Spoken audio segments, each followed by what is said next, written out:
we received the information regarding this outbreak, and then we released the circular to all provincial and district city health offices, to referral hospital, to port health offices, and also the environmental health technology laboratory to increase awareness and preparedness in facing the COVID-19. And we know after that it's a public health emergency of international concern. We also set up 100 referral hospital on this response, and also we increased the monitoring in the point of entry by port health offices through activating the thermal scanner, the EIC, and providing health alert card to all travelers from infected countries especially. And then also we designated the National Institute of Health Research and Development in Jakarta, the Balitbangkes, as the national referral laboratory for COVID-19. And also we develop and also increase the capacity the 6 regional laboratories in Indonesia, for example in Surabaya, in Palembang, in Makassar, and also in Papua. Besides that, also we strengthening the influenza-like illness surveillance, pneumonia, and also the SARI surveillance as early alertness. And also, of course, we have to disseminate the information of COVID-19 to the public, to the media, to the public, which support the multi-sectors as well as the local government. We also conducted the tabletop exercise on 6th of November involving multi-sectors official in Jakarta, and also now we are trying to organize the similar tabletop exercise in local government. Okay, Pak Acep, I just want to put a stress again on the action the Indonesian government did. Did the Indonesian government take the first action before the WHO announced that this is a global emergency, or before that? Yeah. As we know that the WHO declared the public health emergency of international concern was in 30th of January. Yes. The government of Indonesia working starting from early January. So we already took the action far before the announcement of the WHO. Yeah. It means that before the WHO announced, we already take action for that. Yeah. Okay, thank you. Steve? Yes. Okay, so that's what is being done by the ministry and the government during when we heard about the COVID-19. But in general, if there is any epidemic, is there any contingency plan that our health ministry have?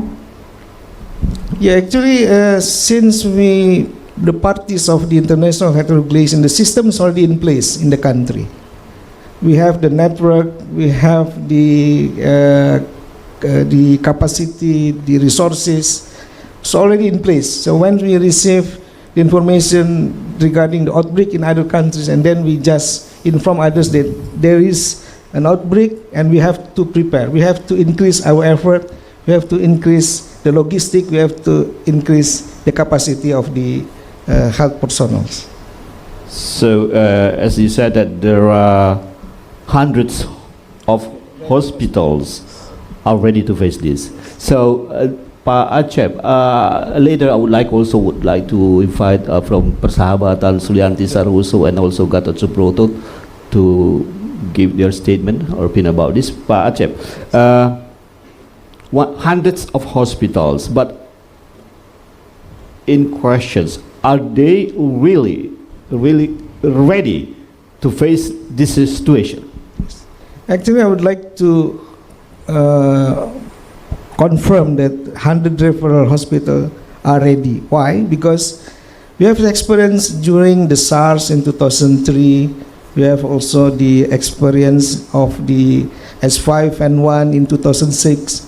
And also we have also the experiences on addressing the H1N1 in 2010. So the 100 referral hospitals already in place, already in the system. We just inform them that we have to increase our readiness. Okay, thank you, Pak Acep. And now I'll go to Pak Anil Kumar, the Singaporean ambassador to Indonesia. When the WHO's statement on the global emergency came out or announced, so what was the situation in Singapore at the time? Thank you very much. First of all, I would like to thank RRI for this very good opportunity to meet all of you and talk about some very important issue.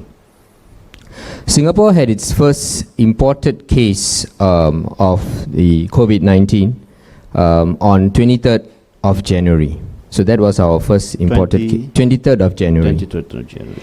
And as of yesterday, 18th, we have confirmed cases 81, of whom, and we have 29 cases of people who had been infected with COVID-19 who have already recovered and who have returned home. We are preparing for the situation to become even more challenging going forward, thinking several steps ahead, adjusting our strategy accordingly, because we think we may not have reached the worst yet, but definitely we are prepared for the situation. It is already in yellow. In Singapore, it's what we call DORSCON orange. DORSCON. I'll talk a bit about that in a while. Okay. Now, in a situation like this, I think generally what we need to guard against is that there are two extremes. One extreme would be complacency, to take things easy, to be very relaxed about the situation. The other extreme is to panic, and panic leads to different kinds of problems.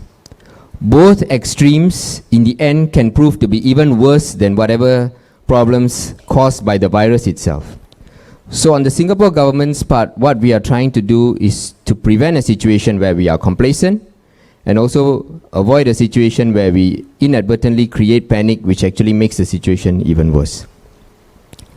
Now, in our case, we have had the experience of SARS in 2003. Since then, we have put in place a number of steps and measures to make sure that the lessons learned from SARS will help us to face a situation like what we are facing today. Obviously, no two situations are the same.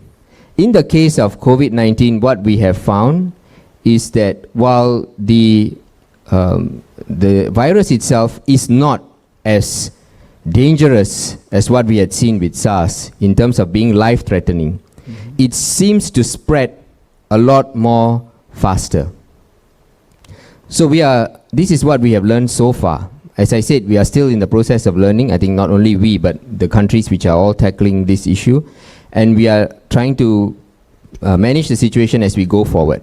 Now, the high number of cases in Singapore does not mean that there is widespread COVID-19 spread in Singapore. What it means is that we have taken very deliberate, careful, thorough, and effective steps in terms of contact tracing, in terms of making sure that our authorities proactively go out there to look for possibilities where there is spread in the community and to try and contain the situation. So the high number of cases that you may see in the media about Singapore actually attests to the fact that we are taking a very proactive step, very proactive measures in dealing with this situation. And I think this has even been recognized by credible experts who track this issue, and also the WHO, which has highlighted the fact that Singapore is leaving no stone unturned in terms of making sure that we do the contact tracing that is necessary, to take the necessary steps to ensure that this problem is contained, and also to make sure that the people who have been infected with the virus are well taken care of, and to make sure that they make a full recovery. The other thing for Singapore, I think, which is very, very important, is that we approach this issue from the basis of full transparency. We are not going to try to cover up anything. We are not going to try and pretend that there is no problem or downplay the problem, because we recognize that if we take such a cavalier approach, this is not only going to affect Singapore, which it will, obviously, but it will affect other countries in the region as well, and it could become an international problem. Singapore is a major air hub. We are very aware of our responsibilities on that score, and therefore we have taken the necessary steps to make sure that there is full transparency in terms of what is going on, and also information sharing with other countries and relevant international, including Indonesia. Yes. Yeah. So these are some of the steps that we have taken. We have a new National Center for Infectious Diseases. We have doctors and nurses there. As I said, we already anticipated that this could become a serious problem even before WHO's formal announcement, which you saw on the 30th of January, if I'm not wrong. So well before that, we anticipated that this could become a problem, and we already started the necessary steps, which are all in place. We need to respond promptly.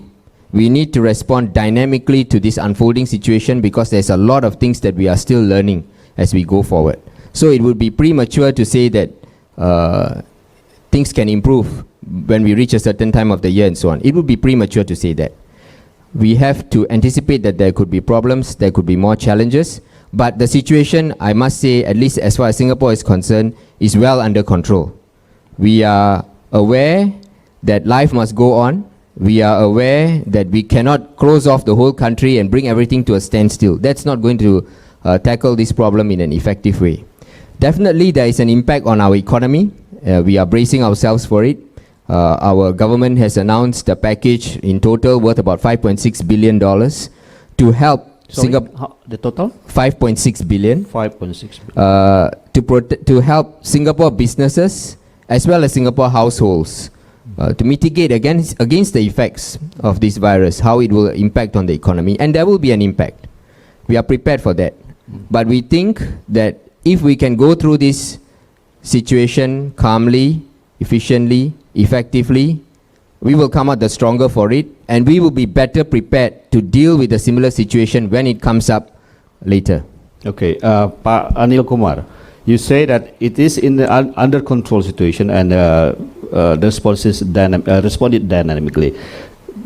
Before you said that there are 81 cases and 29 has been recovered. So how do you explain this? As I mentioned, the high number does not show that there is a serious problem. What it shows is that we are proactively doing the contact tracing. So instead of waiting for people to turn up at our hospitals to say, I may have this illness, what we are doing is to say, if we have a case which is confirmed of having COVID-19 virus, then our relevant authorities would immediately start the contact tracing to see who are the people who may have been infected by this person who is currently having this illness. Okay. So that would mean actually identifying these people proactively, bringing them in, testing them, and then finding that maybe one or two of them may have already been infected. Okay. The challenge with COVID-19, as I understand it, is that unlike SARS, where you could easily or relatively easily pinpoint a person having this problem due to the temperature, to the fever. In the case of COVID-19, a person could be carrying this virus and looking to be in perfect health, and unfortunately passing it on to other people. This is the challenge. So that's why we have to be more proactive in this case. The bigger number of cases in itself does not mean that there is a widespread problem. At least in our case, what it shows is that we are taking very deliberate, proactive steps to try and contain the problem before it becomes even larger and unmanageable. Okay, thank you. Just one more question, Steve, okay? For Pak Anil, sorry, Steve. Please. Okay, Pak Anil, two extremes, relax, easy, and the contradict is panic. So, seeing or assessing the situation of the world for today, in what state we are? Well, I can only speak, unfortunately, on behalf of my government, and in the case of Singapore. In the case of Singapore, I think so far I'm relatively confident to say that we are neither complacent for sure, and nor are we panic-stricken. I think if you go to Singapore today, you will see, in every sense of the word, in every sense possible, life goes on as per normal. Our schools are still open. Shops are still open. People are trying to go about their lives. For sure, as a precautionary step, certain activities have to be managed, have to be controlled, have to be postponed. I think that's the part where we say we are not complacent, okay, and allow the situation to get out of hand. So there are steps in place, But I think as far as Singapore is concerned, at least we are neither complacent nor are we panic-stricken. As I said, the key thing to bear in mind is that this is an unfolding situation.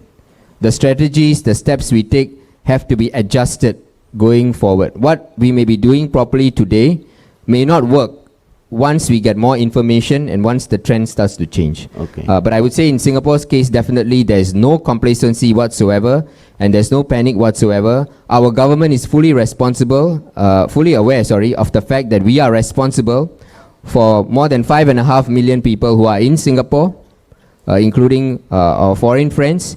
We have many foreign visitors who are still coming to Singapore, and we are responsible for their well-being as well, and we will put in place every step possible to make sure that they are well taken care of and safe.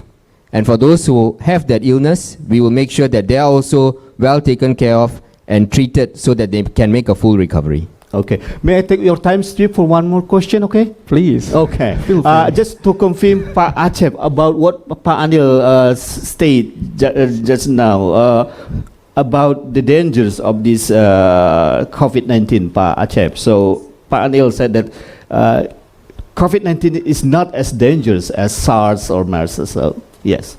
Based on what we know now. Okay. Yes, I would like to support what Ambassador Anil mentioned previously.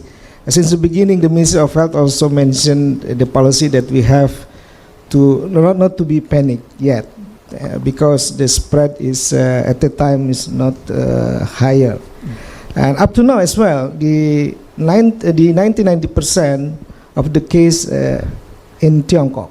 Yes. Only 1% spread out in 25, 27 of countries. Yes.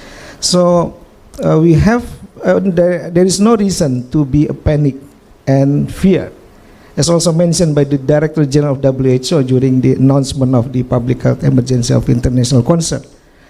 Why? Because the system is already in place, as already mentioned also by Ambassador Anil. So we have not to panic, we have not to be fear, because the system is already in place, and then we have a network not only within the national but also the global network. So we can work together, cooperation and also the solidarity. But Pak Acep, you haven't answered my question. Is it MERS is more dangerous? Or? Yeah, according to the data, the severity of the COVID-19 up to now is only 2.6%, compared to SARS around 10%, and MERS-CoV around 30 or 35%. Okay. Thank you, Pak Acep. Yes, Steve. Yes, so Mr. Ambassador, I just want to reconfirm that the thing that you have told us. So the government of Singapore is trying to take it calmly, do it calmly to make sure that there will be no panic. But I would like to know, how was the reaction of the foreign tourists and also the foreign community when the Singaporean government is taking action in there? Do they stay calm, or do they panic a little bit and then they calm again? I think it's only natural to have a situation where our tourist numbers have gone down. I think in view of the unfolding situation. As I said, Singapore is a major air hub. Singapore is a major tourism hub, obviously. Tourism hub meaning the tourists don't just come to Singapore, but from Singapore to other countries in the region, including Indonesia. So the fact that you have a global situation like COVID-19 will definitely have an impact on tourism and other sectors. We are prepared for that. And we are preparing for the situation, perhaps, to be even more challenging going forward before it makes a recovery. We are prepared for that. But the point I think to bear in mind is that in the meantime, Singapore does not come to a standstill. Singapore does not close itself off and say that, well, you know, we have to lock down everything before we can improve the situation. No. Life goes on as per normal. We still have people visiting Singapore. We still have people coming to Singapore for business and other activities. We hope by showing that we are taking very effective steps to deal with this situation, they will feel safe to come to Singapore and carry out their business as per normal, carry out their activities as per normal, because I think I would like to underscore that we have taken every possible step based on the information that we have to manage this situation. And I think this has been recognized by WHO and also other experts. If you follow the media who have been saying that Singapore has been a gold standard in terms of managing this situation, in terms of contact tracing, and also trying to contain this problem. And I think we will try our best to continue on this path. Thank you. Okay, thank you, Pak Anil. I'll now go to Pak Arianto Suroyo. So he just returned from Beijing. Yes. Is that correct, Pak? Yes, Beijing, then to Wuhan. And Wuhan. For the- So if Pak Acep said that and Pak Anil said that we don't need to be panicked, so Pak Arianto, please tell us the real story in Beijing and Wuhan. Oh yes, thank you. First of all, it is an honor for me to join this prestigious forum. So when the virus outbreak in China, at the time it was during the Chinese New Year. So if you see that the situation is, if there's no more, not many, so many people, it's because of everybody is just going home and for the Chinese New Year holiday. And then the second one is because of the outbreak, and there was a government advice to stay at home to avoid the contact with the people and to avoid the crowd. And the government also closed the tourism spots, tourism activities. They cancel all the events, and then so they're doing good for the prevention. So for the Indonesian embassy, our focus, the main focus is for the protection of our citizens in China. So we do first we started to have the information, spreading the information, disseminating the information, but how to prevent the disease. And the second is how to keep safe. And then the second one is to advise for everyone who already back to Indonesia for the Chinese New Year holiday that remain to stay in Indonesia first. And then we also give this another two dissemination information, the advice. And then we also are starting to make a WeChat group. The WeChat because in China we use the WeChat. We have a WeChat group with all the Indonesian students in Wuhan and in the Hubei province to collect the data. So we have a data all the Indonesians remain in China at that moment. And then after that, because the situation is getting worse, and then on the 23rd the Chinese government decided to lock down the Wuhan, and then we start to elaborate the option for how to protect our citizens, especially our Indonesian students in Wuhan. Yeah, so and then we start communication with them, and then we ensure that everything is all already under control, they are safe, and then we provide them with the logistics. And then we start the option for the evacuation, and then what happened is then on the 31st of January, we start the evacuation operation. We open the post in Changsha. We send our officer there to Changsha to establish an office there, and then we start because the Wuhan is locked down at the time, so we have to enter the Wuhan from Changsha and then starting the evacuation. Yeah. Yes, Pak Arianto. Shops were closed, and even on the 23rd of January 2020, the Chinese government locked down Wuhan. So, in your opinion, is it a reflection of panicking or just doing a prevention? I think it's mostly a prevention, because the spreading of the virus is because the Wuhan is in the center of the China, so it is like Singapore, it is a hub.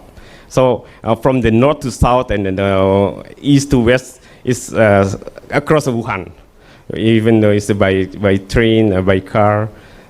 So if it is started from Wuhan, so they have to stop everybody to go outside Wuhan or enter Wuhan. So they're starting the lockdown, the city, and then another cities in Hubei province, and also they limited people to go outside. even for the Indonesian student, it is highly advised not to go out. Yeah, just they can go out if they want to buy some food, the logistic, but the schools prepare everything there. They open the canteen. Everything is just normal in the campus, and then I think it's a very good prevention action, and then the result is good because now if you can see that it shows the declining trend of the confirmed cases recently. Okay, so one more question, Steve. Okay, give me one more time. Still, Pak Arianto, we know that after a few days, it was announced as a global emergency, and many countries, oh no, I do not say many countries, but a few countries pulled their citizens, especially from Wuhan. Again, it is a symbol of panicking or prevention. It is the prevention because we don't know how long the situation will get last because it is for the Indonesian government, our foreign policy priority is citizen protection.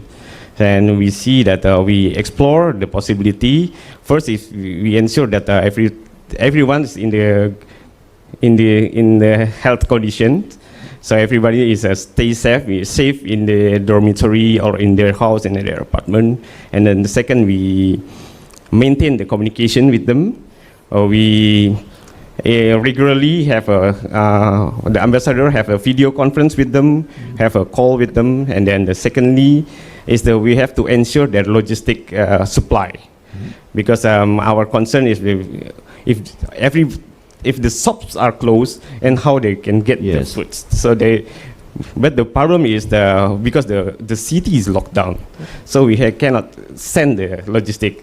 So instead, we just transfer them the money, and then they can go out for buying the foods. Because some supermarket are closed because not of the panicking, because it is the Chinese New Year holiday. Chinese New Year holiday is like in Indonesia is during the Hari Raya, the Idul Fitri. So everybody is going back to their home country, and every shop is closed. So it is because not panicking, and then the shop are closed. It's because it is a Chinese New Year holiday, and everybody is just going home. Okay, so yeah, there's some shops is still open, like a 7-Eleven. They can buy foods there. I was in Wuhan for the evacuation, and we can buy some foods there. Okay, and then the third one is the third option is to do the evacuation, because we saw that some country already initiated the evacuation, like the US, and then we see we can exercise also to do the evacuation for our citizens. So that means that the money transferred to them is useful. They can use the money, right? Yeah, because we have some students not only in Wuhan. Yes. In Hubei, we have communication with our students in 5 cities. It is in Wuhan, in Enshi, Jingzhou, in Huangshi, and in Xianing. In Wuhan itself, there is about 100 students. So in total, around 400 students and citizens, including the housewife and then our workers there. So we send the money to the coordinator, and then they distribute the money and then the logistic to all the students, so they can have some enough foods there. Okay, Steve, thank you for your time. Yes, ladies and gentlemen, before we come to the next segment, we will play a video, and Chinese Foreign Minister statement, Wang Yi.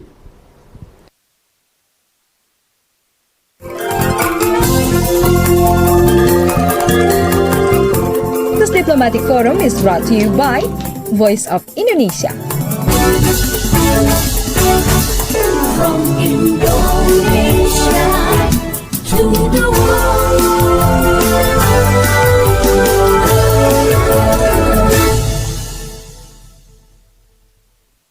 同志们先生，突如其来的疫情再次提醒我们，这是一个传统安全和非传统安全相互交织的时代，这是一个局部问题和全球问题相互。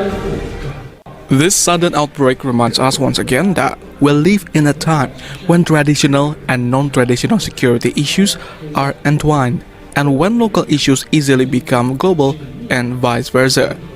No country can prosper in isolation, or meet all challenges on its own, as our interests are so closely interconnected in the era of globalization. We face the same challenges, shoulder common responsibilities, and have a shared future. This means we must set up an effective framework for multilateral cooperation to jointly tackle the myriad challenges. It also points to the need for committing to multilateral cooperation, whereby international affairs are truly discussed and decided by all involved. 将会浴火重生，积压的消费和增长潜力将会快速释放，中国的经济社会发展将在更加健康和可持续的轨道上。 Yes, ladies and gentlemen, and also listeners across the globe, you are still with us in the Diplomatic Forum, and we are still talking about the global community cooperation in facing epidemic. And this segment will focus about global collaboration to overcome the epidemics. Yes, and just to give comment what Mr. Wang is say, may I say this a call to the world or just an invitation for the world? So I will go to Pa Acep. So Pa Acep, as the video we just see, Chinese side has voiced the need for global cooperation for the COVID-19 efforts. So what is your response for this? Yeah, actually to cope this situation, as I mentioned earlier, for the global community, we need the cooperation and solidarity. Solidarity to the government of China, and we appreciate the work done by the government of China in addressing this issue. And also, we have to support the government of China in addressing this disease. And the most important one is the cooperation among member states of the WHO in terms of sharing of information regarding the situation and condition in the country, and also sharing information regarding the case, the positive, the confirmed case in the countries. And also cooperation in terms of supporting for the capacity building, especially in the country who doesn't have the strong health system. So we have to increase the cooperation. Okay, Pak Acep, I remember that Pak Joko Widodo, the president, once offered an assistance to Beijing, to China, and then the Chinese government said that yes, we still can, tackle this problem. So maybe Pak Acep, you can tell us a little bit. If yes, at the time China say yes, we need help, we need assistance. So what Indonesia will do? Yeah, I think we have to communicate further with the government of China, what the government of China need for this situation. In terms of the humanitarian assistance, of course, we will prepare it if they need it. In terms of the pharmaceutical and medical device, and also probably for the another equipment.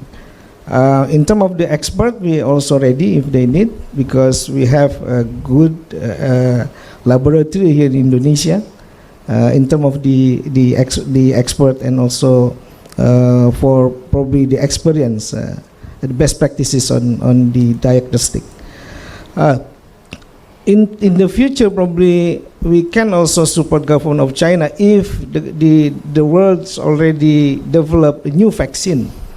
We have biopharma, the vaccine production in Indonesia. Yes. They have a capacity, and then can support in preparing the vaccine in the future. Okay, so one more question before I give the time for the floor to raise questions and express your opinion. One more question, Pak Acep. So, not to mention, there is a person or an organization said that Indonesia is not ready or do not have equipment to determine that COVID-19. Is that true or not? Yeah, I think this already been viral in the social media as well, questioning the capacity of the government of Indonesia in conducting the investigation or laboratory test of the COVID-19. I would like to say that we have the comprehensive equipment actually. We have the BSL2 Biosafety Laboratorium 2, Biosafety Laboratorium 3, as well as Biorepository Lab. And those 3 labs regularly inspected and checked by the WHO and already accredited. So in terms of the equipment of the laboratorium, those laboratorium are confirmed, accredited by the WHO, fulfill the standard, international standard of the WHO. Regarding the diagnostic kit using by the laboratorium, we use the diagnostic kit coming from WHO and also supporting from other countries. That means that the diagnostic kit is very updated, and also we follow the protocol of the WHO. The third thing I would like to say that the expert conducting this diagnostic are the expert who experience for the MERS-CoV, H1N1, H5N1, and also SARS. So I think this will make confirm that we have the credibility to conduct the diagnostic. Okay. Negative is negative, we can make to positive. So Pak Acep already confirmed that Indonesia has the capability to confirm this. Okay, thank you, Pak Acep. Steve, it is your time, I think. Yes, and I think we would like to offer the chance to the floor to. Is there any question? All right, we got one. Okay, yes, I am with you. I just want to remind again. It can be questions, or just you want to follow up what we are discussing here on the stage. Okay, thank you. Okay, please introduce yourself first, and then the question, please. Yes, okay, thank you. Okay, Assalamualaikum warahmatullahi wabarakatuh. Waalaikumsalam. Yeah, my name is Henny. I am from Halal Tourism Market community. I would like to question for His Excellency Anil Kumar Nayar. What Singapore government do for tourism sector in COVID-19? And as you explained before, but we need a more explain from government of Singapore, especially in tourism sector. Tourism sector, yes. Okay. Thank you. Only tourism sector, okay? Yes, only in tourism sector. Because before, Anal said that there is a 5.6 billion economic impact on this. Okay, thank you. Very much, Boo, for your question. I think the Singapore government has rolled out a number of measures and schemes to help our business sector in general, because the sectors that have or will be affected by COVID-19 will obviously be our aviation sector, our airport, tourism, among others. So we are prepared for it, and I think systematically you will see some of these measures being ramped up in terms of helping our hotels, in terms of helping all our tourist attractions, which by the way are still open, so you can still visit safely. They are all still open, but the government is putting in place systematically efforts to help all of these businesses, and also to help tour operators in terms of bringing tourists in. So I think in the coming weeks and months, you will see more of these steps and measures being announced. In fact, yesterday and the day before, we had our colleagues from the Singapore Tourism Board actually talking to our friends here in Indonesia, explaining some of the steps that are in place for tourists and tour operators in terms of still bringing tourists in. We talked about 2019 being a very, very successful year for tourism, two ways, both for Singapore as a tourism hub for visitors from Indonesia, as well as for Indonesia for visitors coming to Indonesia through Singapore. So there's a lot of cooperation that still needs to be done. I just want to take a point that Pak Acep made to link it to my answer to this question. In terms of international cooperation, what is needed? I think, at least from our standpoint, what is absolutely needed is, number one, transparency.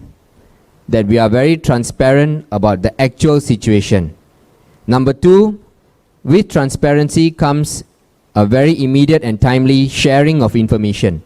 And I think that is actually happening among a number of countries, including Singapore and Indonesia, but this must continue, this must improve. We must be transparent, we must share the information openly so that we can face this challenge together in a comprehensive way. Because Singapore alone cannot face this problem, Indonesia alone cannot face this problem, and I can say that for any other country that is affected by this situation. The other point that I also want to underscore is that some time ago, when as we see the COVID-19 virus situation unfolding, I read a comment here by someone in Indonesia saying that, hey, it's actually very good that now Singapore's tourism has been affected because we can channel the tourists who were supposed to go to Singapore to Indonesia. So let's use this opportunity, as he said, to promote Indonesia as a tourism destination. Personally, I'm very disturbed by comments like that because we are not in a zero-sum competitive situation. If countries in the region, whether it's Singapore, Malaysia, Thailand, Japan, Korea, China, all of us are affected by this problem. Even countries which are currently, or which may feel currently that they are not affected, I think have to be very, very careful about this situation. And it may be a matter of time before we are all affected. So I think we should avoid looking at this situation in a very zero-sum competitive terms. We should look at it as an area, as an opportunity for us to cooperate, whether it's in tourism or in terms of information sharing between the health services. We need to cooperate more, we need to be transparent with the information, and we need to get that information across in a timely way. Thank you. Thank you, Pak Anil. Okay, Ibu Annie. So you are from the tourism market? Okay, so how is your business affected or impacted by this COVID-19? Of course, all of sectors in right now decrease. Yes, decrease because of the COVID-19, and then it means that inbound means foreigners who come to Indonesia decrease, also outbound. Indonesia who would like to travel abroad. But we have good news that Umrah only a little bit decrease, not like a halal tour or conventional tour. Yeah. So the yes. most affected one is the halal tour. No, I mean halal tour also decrease. The visitors, also the tourists, but special for Umrah. Only a little bit decrease. Okay. Yes. And halal tourism community, we right now concerned to Umrah and Aqsa. And jejak Rasul, we said that Mesir, Egypt, Jordan, and Palestine. We concerned with that countries now. Because the other country, the visitors, Muslim travelers, they postpone their plan to travel with the other countries. Okay, thank Yes. you. Okay, thank you, Bu Annie. Maybe we also have friends, I think, from still tourism sector or hotel or travel agency. You can voice how you're feeling now, about this condition. Is there any from hotel association, for example? No? Okay, Pak, please. Assalamualaikum warahmatullahi wabarakatuh. I come from the... This person would have also been discharged from the treatment that she was undergoing. But the other point that I want to underscore is that in this situation, our health services treat all affected people in the same way. There is no special arrangements if you are Singaporeans, and then different kind of arrangements if you are foreigners. And it is also not a case of having to pay for your treatment before you get the treatment. As I said, we are in a very challenging situation, unprecedented situation. So the government's approach is to treat all affected in the same way, whether you are Singaporeans or whether you are foreigners. Our foreign friends who are affected by this virus will be given the same high quality, good quality treatment which will be given to Singaporeans as well. Because we want to try our best to make sure that everybody is taken care of. At the same time, of course, we are fully aware that because this is a new and unfolding situation, things could become very challenging. We have already seen deaths in some of the other countries, which is very, very unfortunate. So we are also preparing ourselves for the situation to become more difficult. But in the meantime, you can be sure that the best possible health care and treatment will be given to all affected, regardless of nationality. Yes. Okay, but Wanti, is it clear? Okay. Okay. Thank you. Next. Yes, we got one more. Please come here. Where you are from? Okay, after this one. Okay. But Good morning. Thank you for giving me the chance to speak. Let me introduce myself. My name is Raihan from UPN Veteran Jakarta. It's a university in South Jakarta. I want to ask some questions to Mr. Anil Nayar from Singapore Ambassador for Indonesia. Number one is how Singapore keep the nation calm and not blocking the tourism hub without panicking while this global epidemic is a really serious threat to every nation. Number two, is it necessary to block tourism hub in a situation like this? And last questions is, because I'm majoring in communications, I want to know what kind of communication strategies that Singapore have to disseminate information of how to keep Singapore people safe from COVID-19. That's all the question. Thank you so much for your time. there are 3 questions, Mr. Ambassador. Thank you very much for your question, and there are actually 3 questions, so I'll try to take them either together or individually. First, I think your question was how to keep the nation calm. As you would have seen, if you have been following developments in Singapore, our Prime Minister has come out openly to speak in 3 different languages to reach community as a whole in terms of explaining very clearly what the situation is as we know it, as we see it, and what are the steps that are in place to manage the situation. Similarly, our Health Minister and the Inter-Ministry Panel, which is in charge of managing this situation, give regular updates almost daily in terms of the situation in Singapore. Our Deputy Prime Minister over the weekend, Heng Swee Keat, also came out after a visit to some of our public sector workers who are helping in this situation. After a visit to some of them, he also gave a very, very comprehensive statement in terms of what the steps that are being taken to deal with this situation.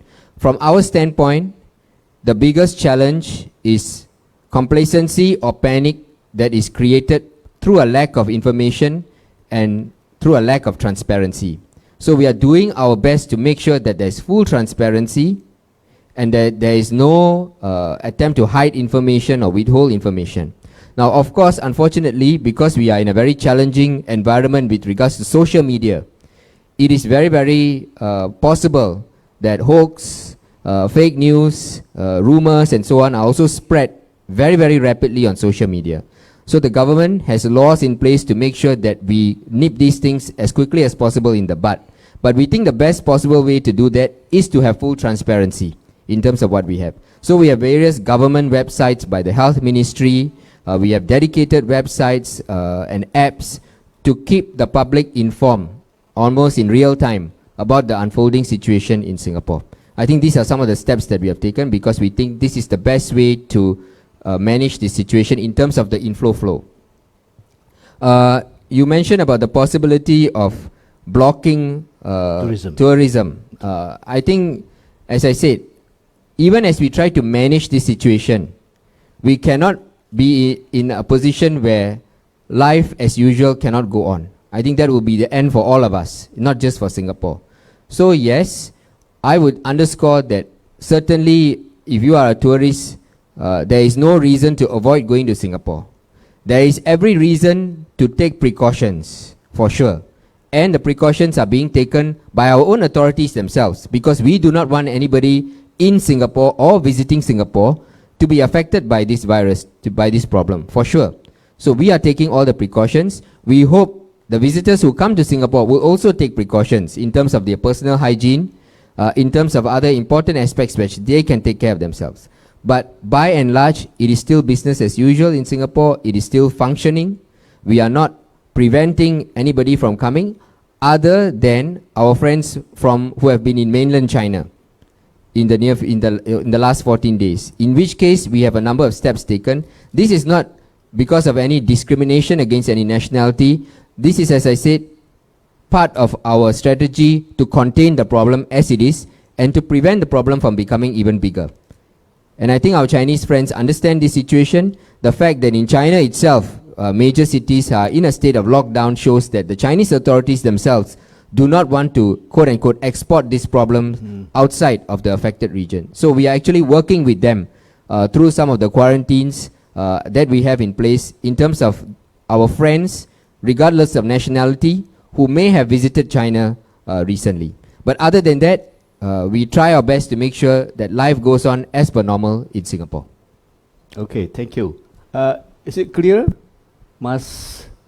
Okay. Actually, we have more questions, but before that, we enjoy this first.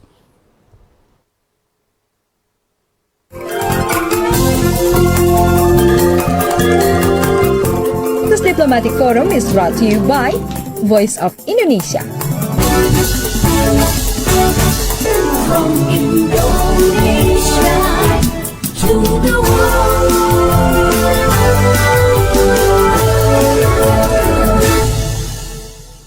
And since COVID-19 is now a global issue, so we have made recording from our listeners abroad, and here is the video.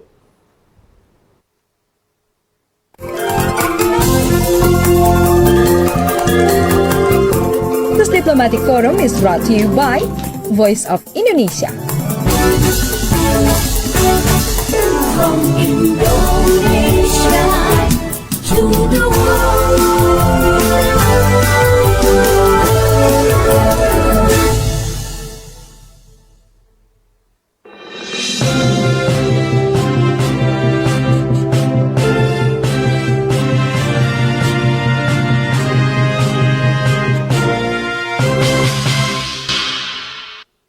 My name is Roslinda and I'm from Singapore. The current epidemic of COVID-19 has made us relive the fears and horrors of SARS and H1N1. Today's situation is worse as little is known about COVID-19 and no vaccine is available for the masses. With such uncertainties, every country has implemented precautionary measures to contain its spread via public awareness and border restrictions. Containment is crucial with such an unknown virus. Cross-border cooperation is vital to prevent any epidemic. Hopefully, with imposed border restrictions, the spread is slower or minimized, allowing time for scientists to develop vaccines, and areas with poor healthcare systems to prepare for contingency if ever a major outbreak occurs. On our part, we should avoid unnecessary travels. If unwell, self-isolate, rest, and get medical help immediately. Finally, I'd like to thank the courageous frontliners like nurses, doctors, paramedics who face the virus head-on daily. They are our unsung heroes. Thank you.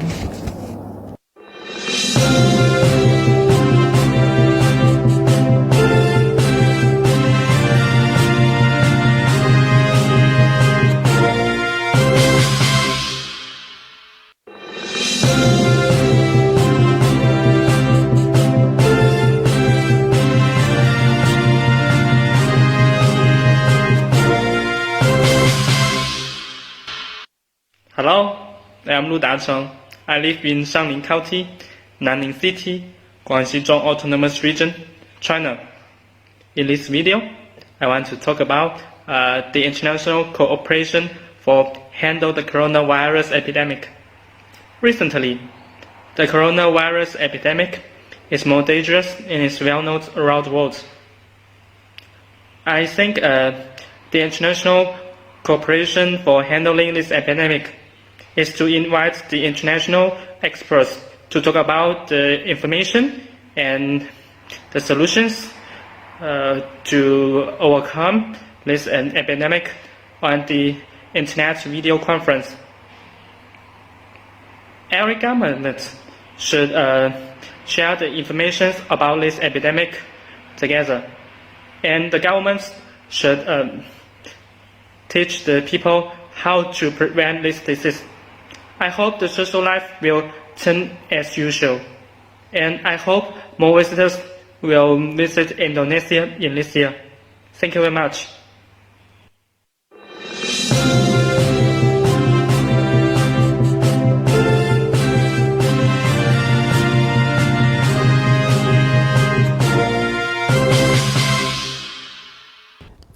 Okay, thank you for the videos.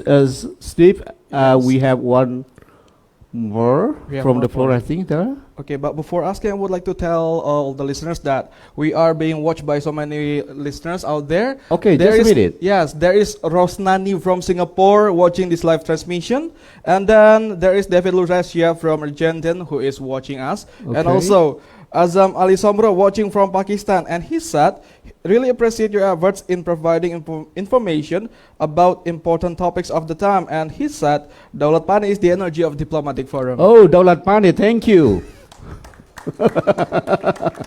Okay, thank you, Somdo, yeah? Okay, please. Good afternoon. My name is Natasha Amani from Tasha? liputan6.com. Okay. Okay. I would like to ask Mr. Ambassador of Singapore. Indonesia and Singapore are the ASEAN regions which geographically close to each other. What would you recommend for both countries to work together in managing the outbreak? That's all. Thank you very much.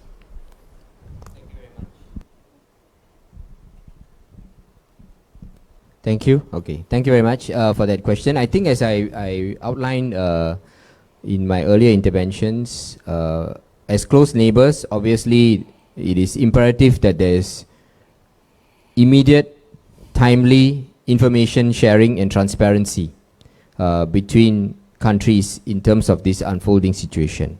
I'm happy to report that between Singapore and Indonesia, so far, the information sharing and cooperation has been positive. But now is not a time to be complacent about it and to think that, okay, this is good enough. This must continue. We must step it up. I think within ASEAN itself, there is now an initiative or there's an effort, and as I speak, there's a meeting going on in Laos with ASEAN countries, China, talking about what are some of the steps that can be taken to cooperate on this issue. And I think within ASEAN itself, we will come up with more regional solutions. But I think we also need to bear in mind that we are trying to come up with these solutions and these initiatives based on what we have learned from past experiences, and also as the situation is unfolding.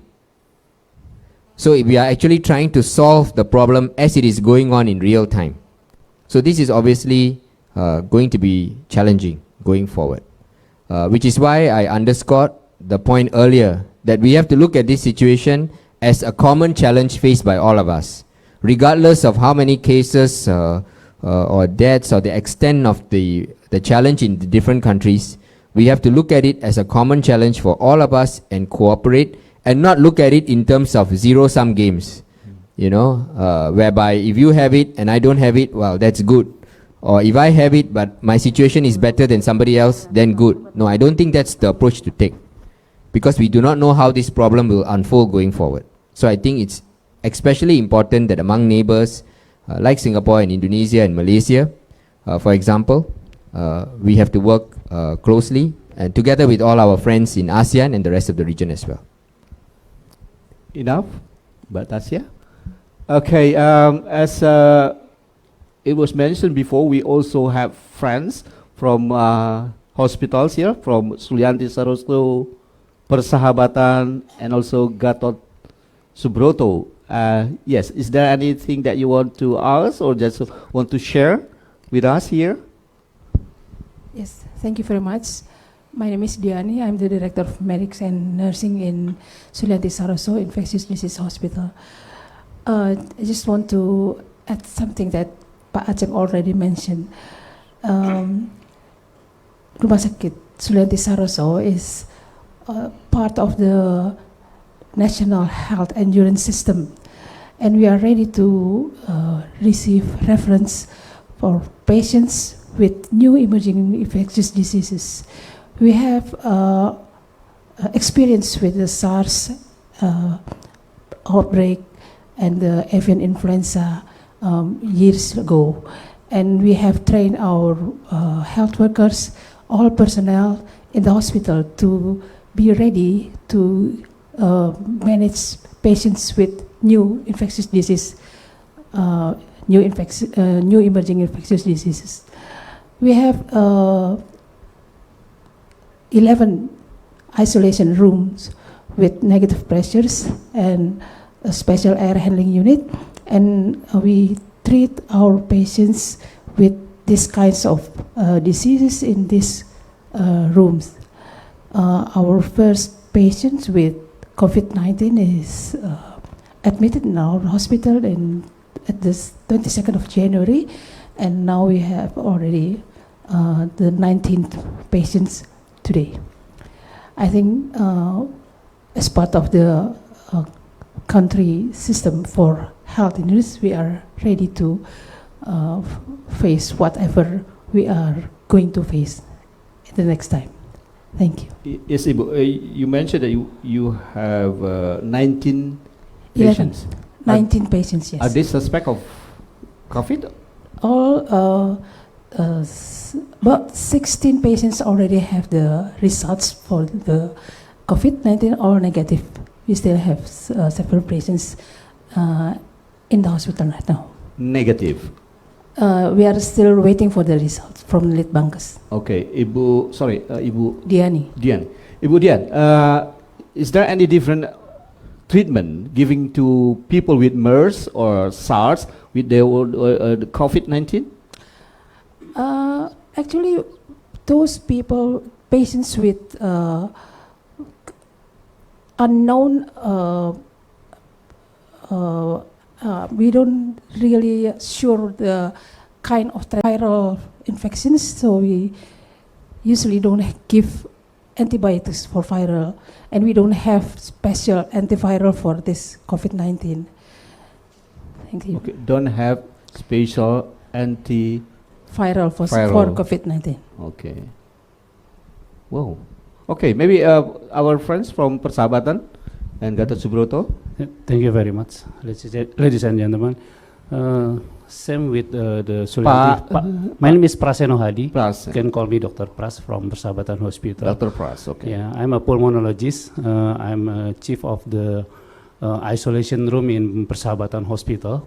We have a 6 room in Persahabatan in isolation room with 2 room with ICU capacity with a negative pressure. Yeah, same with the Sulianti Saroso Hospital. We are 3 hospital as a referral hospital for this viral disease. Recently, I have a 6 patient. Yes, 5 patient in the monitoring condition. Yeah, and 1 patient in suspect, but the result is negative for the Ministry of Health Research and Development Board. Yeah, laboratory. Almost of the patient is from Hong Kong and Singapore. Yeah, came to the hospital and to check the condition with like a flu symptom. Yeah, they got like a radiologic examination and a blood base blood examination, and also the swab examination, and then and then the swab examination will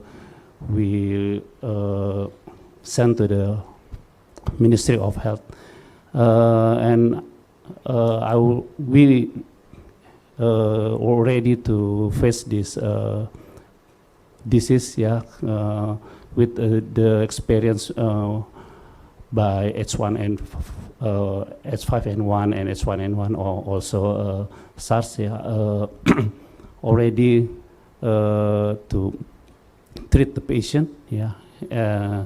I think this is my the ability of the Persahabatan Hospital. Okay, thank you, Dr. Pras, for those sharing. So you have 6 patients, 5 in a monitoring condition, and the other one is suspected but negative. So you do a radiology examination. So is that enough to determine that one is negative and positive, Dr. Pras? Enough. Okay. Thank you, Dr. Pras. Is there any more that from RSPAD? RSP? Okay. Yes, Pak. Thank you, sir. I'm Rusdi from Central Military Pak Hospital. Rusdi. Yeah. Okay. I just want to give some information from our hospital. 1 week later, 1 week ago, Yeah. we do the exercise from military and civilian cooperation. We have to make sure the interoperability for COVID-19. We do the tabletop exercise between military and civilian. And now we have 6 patients from Indonesia, 4 Indonesia and 2 foreigners. No one positive. And yesterday we have an Indonesian student from Singapore, but the Singapore government sent back to Indonesia because the student has suffer upper respiratory syndrome. From RSPAD, we do the protocol the same with the WHO, the same with Sulianti Saroso and Persahabatan. That's it. Thank you. Okay, thank you, Pak Rusdi from Gatot Subroto. There are 6 patients, and all of them are negative, and one patient, Indonesian national, who wanted to go to Singapore, but he or she returned to Indonesia. He's student in Singapore from Indonesia. Okay. The Singapore government sent back to Indonesia because Suspected. He got flu. Oh, flu. Okay. So is he or he treated in Gatot Subroto now? Okay. So what is his condition, Pak Rusdi? It's more better. It's negative. Negative. Okay. Thanks God. Yeah. Is there more questions? Okay. Yes. Okay. This works. Okay. Oh, we have 2 more. Okay. Good afternoon. My name is Yoon from. Yoon, okay. Yes. I would like to ask to Ambassador of Singapore, Mr. Anil Kumar. We know that events are cancelled or being postponed. Even the travel fair of Natas is being postponed until further notice. And then also some times ago, I think it's mostly in the media social said, okay, you can go to Singapore, but a suggestion that it would be better not to staying in Singapore. What I would like to know is what is the real situation in accommodation industry in Singapore right now? And I'm sure that Singapore have done precaution steps like Mr. Ambassador earlier, but specifically in the accommodation in Singapore, what kind of preventive or precaution steps have been done and will be done? Because I think I read in some other countries also update what they do in the facility and what they do in the even in the accommodation, especially to countries that have China visitors. That I would like to update from Singapore. What is the recondition and what is the step of the precaution? Thank you. Okay, thank you, Mbak Yuni.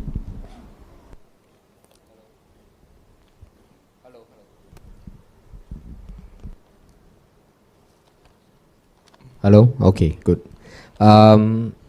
Okay, thank you for your question. I think it's safe to say that we have had some major events. You mentioned the Natas Fair, which have been postponed. We have also had some events that carried on. For example, we had the Chingay procession, an annual event. We also had the Singapore Air Show, which also proceeded. So the decision to proceed or not is usually taken by the organizers of these events, sometimes in consultation with the authorities, sometimes on their own volition they decide that, well, it's better to maybe postpone it. As I said, whether if the decision is taken to postpone some of these main events or these important events, mass events if I may say so, it is more of a precautionary step. It is to make sure that the organizers themselves feel that as a precaution, it might be better to do it later. Maybe in the expectation that even if they go ahead with it and nothing actually happens, nothing bad actually happens, people may still stay away. So the organizers themselves feel, okay, maybe we'll do it later when the situation improves. So they have also taken the step.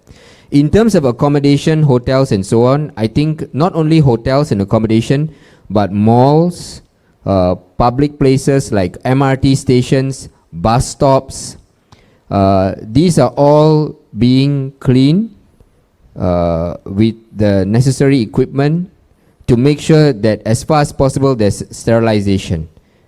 Which is why, as I said, a lot of the places of interest in Singapore, tourist attractions, they still remain open because there are all these additional cleanliness related steps which are being taken to make sure that people can still go to these places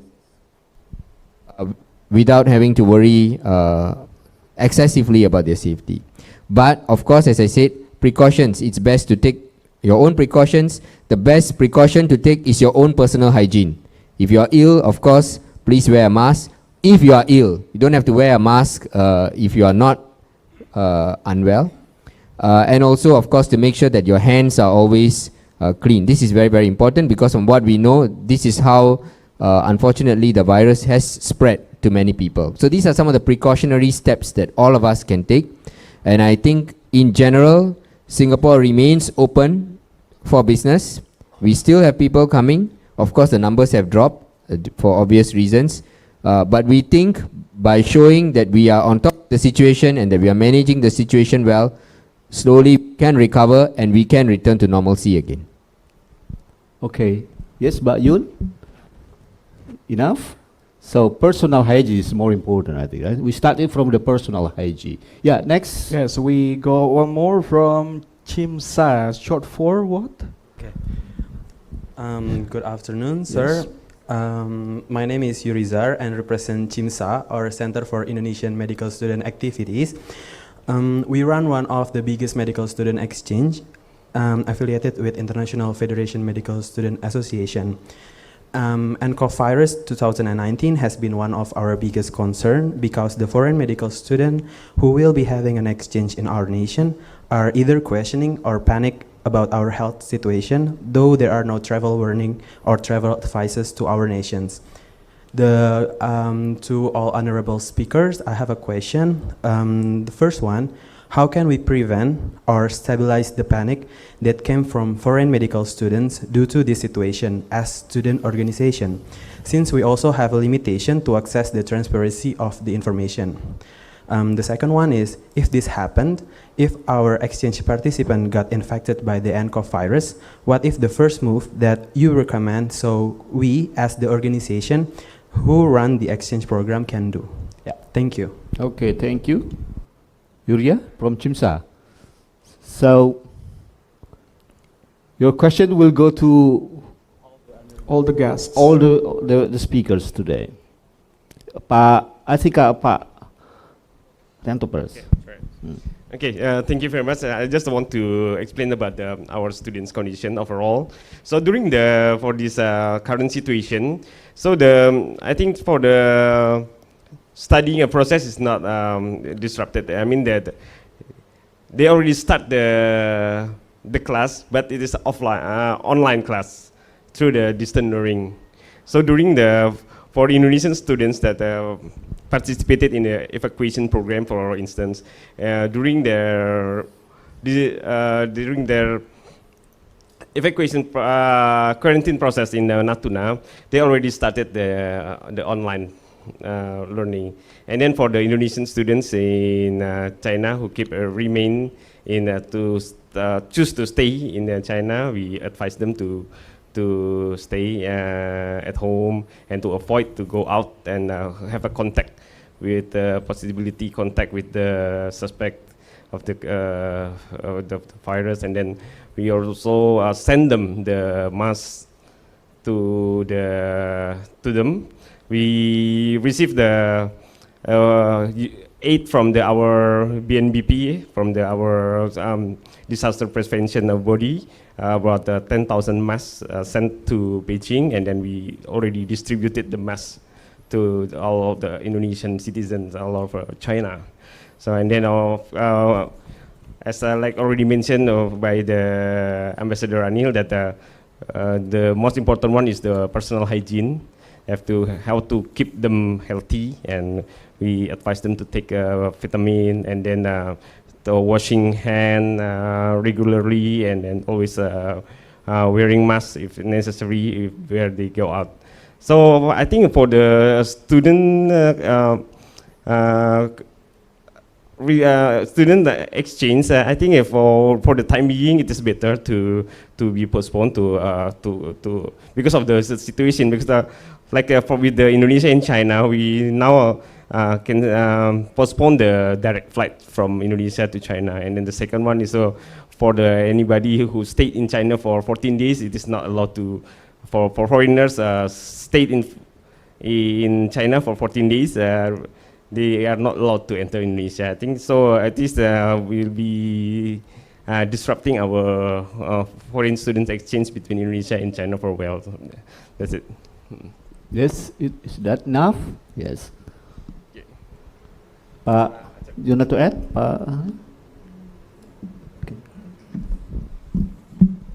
Actually, as far as I know, currently the government does not have yet the policy to cancel the big conference, big meeting, or mass gathering. We only advise that we have to avoid mass gathering, and then prepare ourselves with keep healthy through the gerakan masyarakat hidup sehat, community healthy movement, and also add with more vitamins so we have good stamina to avoid the COVID-19. For the students, if there is any problem on that health, especially after traveling abroad, can directly to referral hospital, as mentioned here in the meeting in Jakarta, directly to the RSPI Sulianti Saroso, RSPAD Gatot Subroto, or to Rumah Sakit Persahabatan. So we have already prepared how to handle the situation. Okay, Ambassador Anil, you want to add? Okay, Pak Acep and Pak Arianto, before we come to the closing statement, there's still one left in my heart about blocking people coming to Indonesia. Do you think is that a good policy for this time? Yeah, actually I would like to say that the policy of some countries to make a policy on the restriction on the traveling and people of movement basically is not mentioned in the international health regulation, or also in the temporary recommendation of the WHO to address this situation. But the WHO mentioned that will depend on the policy of the member countries according to the national situation, as well as the that they consider as the how do you call it, the sovereignty of the country. Yeah, but I think this is the good lesson learned for the future, but not us here to answer, because we have the emergency committee in the international health regulation that can discuss further whether this policy will be effective or not, probably in the future, because not mentioning in the international health regulation that, so the emergency committee should discuss further, so we can lesson from this situation whether we can provide a new arrangement of the international health regulation regarding this policy. So this situation will take as a lesson for the future. Yes. Okay, thank you. Pak Acep, would to add? No, enough. Sorry, Arianto, you want that? No, okay. Okay, I think we are coming to the end of this forum, but before that, I would like our speakers today to, very short maybe, closing statement to our topic today, Global Community Cooperation in Facing Epidemic. We start from Ambassador Anil.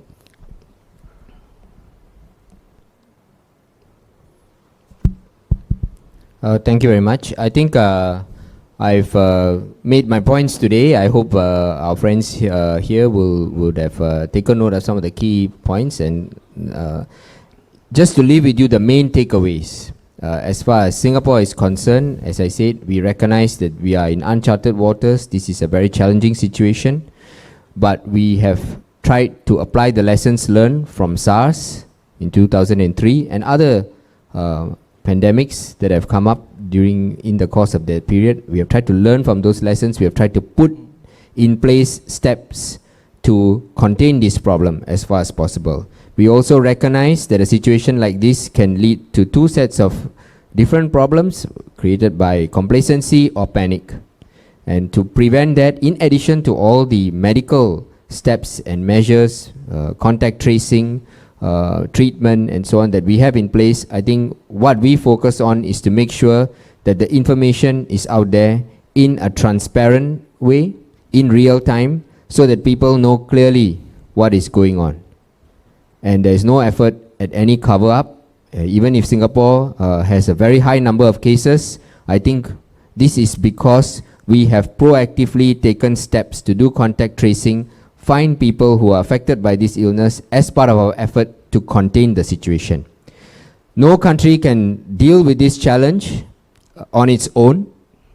So again, I also would underscore the importance of international cooperation, especially among neighboring countries, such as Singapore, Indonesia and others in the region. We have to work together closely. We have to share information, best practices, and I think that is going on, but it has to be enhanced. And I think there is a recognition, as I said, or there has to be a recognition that we are not in a situation where somebody's problem in some way is an opportunity for somebody else. It cannot be treated that way. Because even if a country does not have this problem today in a serious way, the situation could change, maybe not this year, but in future. We do not know. So it's all the more important that we work together closely to tackle this problem. Okay, thank you, Ambassador Adel. Pak? Okay, in the national context, recognizing that up to now there is no outbreak of COVID-19, we can consider that the national health system, the system of national health resilience in Indonesia has been running well. However, we need to increase our capacity time to time. We need to increase our capability in addressing the coronavirus 19 through the cooperation among multi-stakeholders, not only in the central government but also in local government. We need to have the networking from the central government up to the local government, and also I think we need the participation of the community to support our effort in addressing the COVID-19.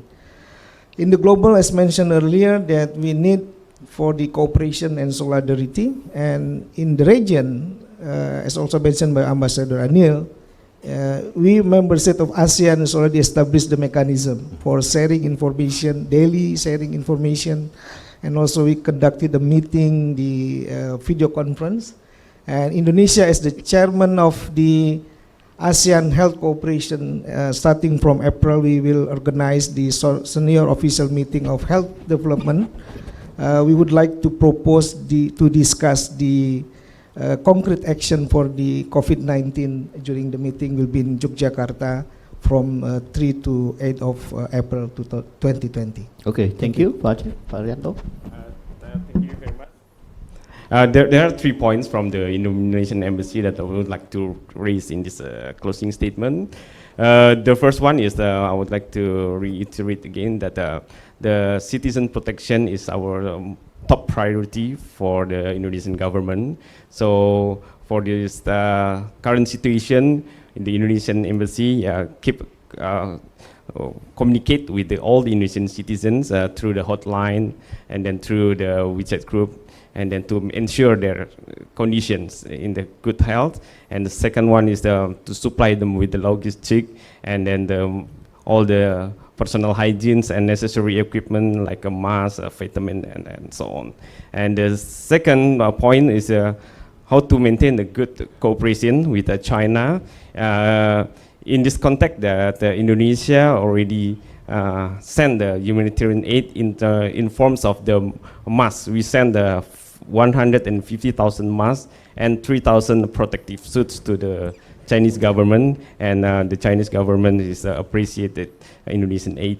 And the last one is we hope that this situation can be back to normal as soon as possible, because whatsoever it is has affected our cooperation in terms of trade, tourism, and investment. So we have to maintain and then increase our cooperation with China, how to deal with the problems, and then we hope that everything is going back to normal soon. Thank you. Okay, thank you, Pak Arianto. So I'll make it one just short. Okay, so from Ambassador Anil, this is challenging situation, but we have to face it based on the experience that we have in the past. So steps should be taken to contain the COVID-19, and information dissemination must be timely. And hackers, especially personal hygiene, is also very important. And from Pak Acep, we Indonesia has to increase the capability from time to time to contain the virus through cooperation from the central to the regional government. So we also have participation of the community. And from Arianto, citizen protection is the top priority of the government, the Indonesian government for today. And also Indonesia would like to have a good cooperation with China, and then hope that this situation today back to normal. Okay, ladies and gentlemen, that's the end of our forum, diplomatic forum for today. Would you like please give a very big applause to our speakers for today? Ambassador Anil, Pak Acep, and also Pak Arianto, and also to our guests on the floors, and especially to our hospitals, nurses, doctors, paramedics. And also a big applause to the Diplomatic Forum team on the back side there. I'm Dalat Pane and Stefanus Wow. Would like to see you next time. Bye-bye. You've just listened to Diplomatic Forum, organized by Voice of Indonesia. From Indonesia to the world.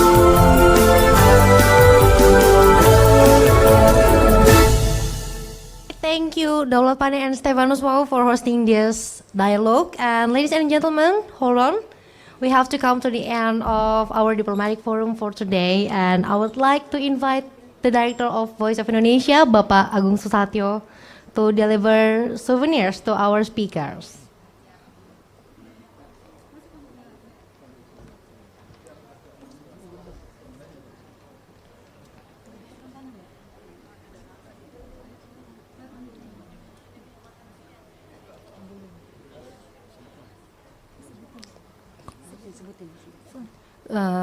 The first souvenir is to His Excellency Anil Kumar Nayar, the Ambassador of Singapore to Indonesia.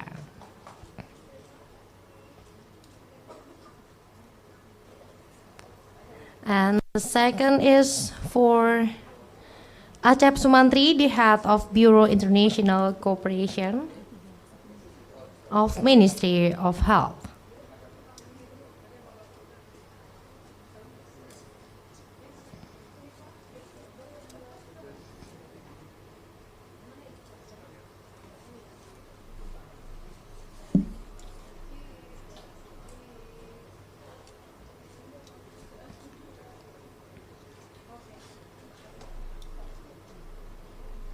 And the last one is for Arianto Suroyo, the counselor at Indonesian Embassy in Beijing, China.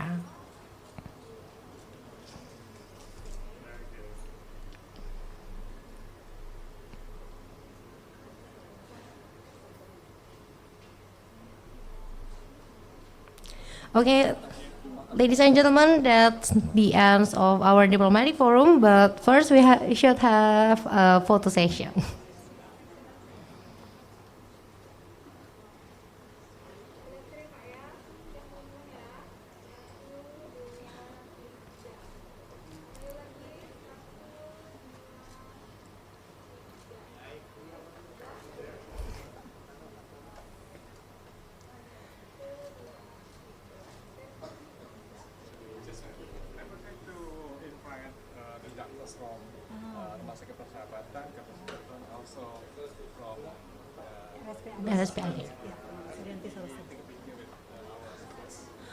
Okay, I will invite the doctor, all the doctors and the nurses from the RSPAD Gatot Subroto and the Sulianti Saroso Hospital and the Persahabatan Hospital to take a photo with our speakers and also with our director.